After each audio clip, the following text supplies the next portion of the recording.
আসসালামু আলাইকুম বন্ধুরা।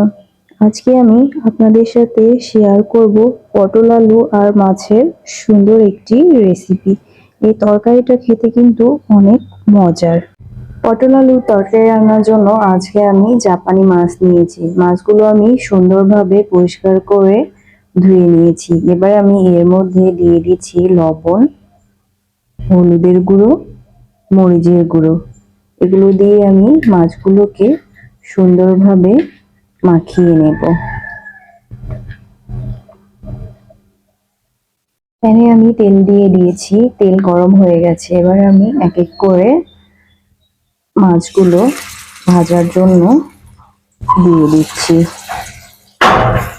মাছগুলো সুন্দরভাবে ভেজে নেব আমি। আমার মাছ ভাজা সুন্দর হয়ে গেছে। আমি মাছগুলোকে এপিট ওপিট করে সুন্দরভাবে ভেজে নিয়েছি। এবার আমি মাছগুলোকে সুন্দরভাবে এক এক করে বাটিতে তুলে নিচ্ছি।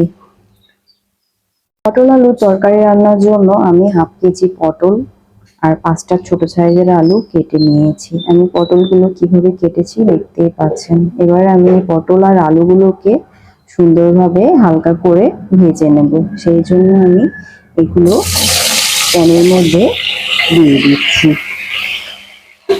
এর মধ্যে আমি সামান্য পরিমাণ লবণ আর সামান্য পরিমাণ হলুদ দিয়ে দিব। দিয়ে পটল আলুগুলোকে আমি সুন্দরভাবে ভেজে নেব। বন্ধুরা, আমি পটল আলুগুলোকে সুন্দর করে হালকা করে ভেজে নিয়েছি। পটল আলুগুলো ভাজলে তরকারির স্বাদটা আরো বেড়ে যায়।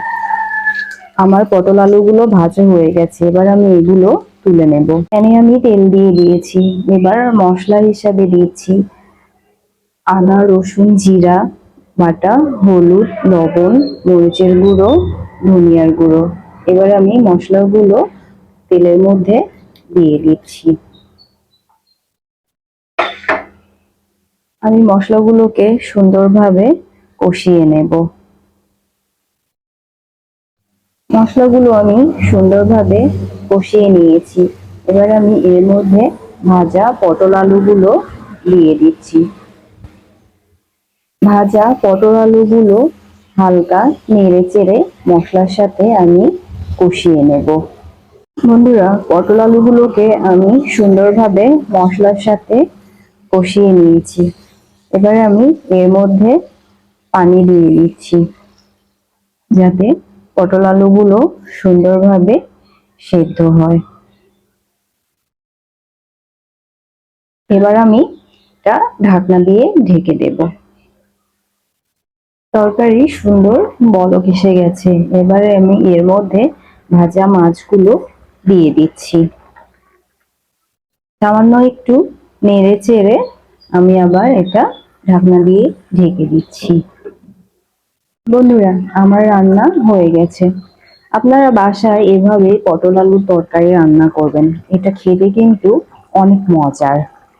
তরকারিটা নামানোর আগে আমি এর মধ্যে 3টা কাঁচামরিচ ছিঁড়ে দিয়েছি এবং সামান্য একটু জিরের গুঁড়ো দিয়ে দিচ্ছি। এতে তরকারির ফ্লেভারটা অনেক সুন্দর হবে।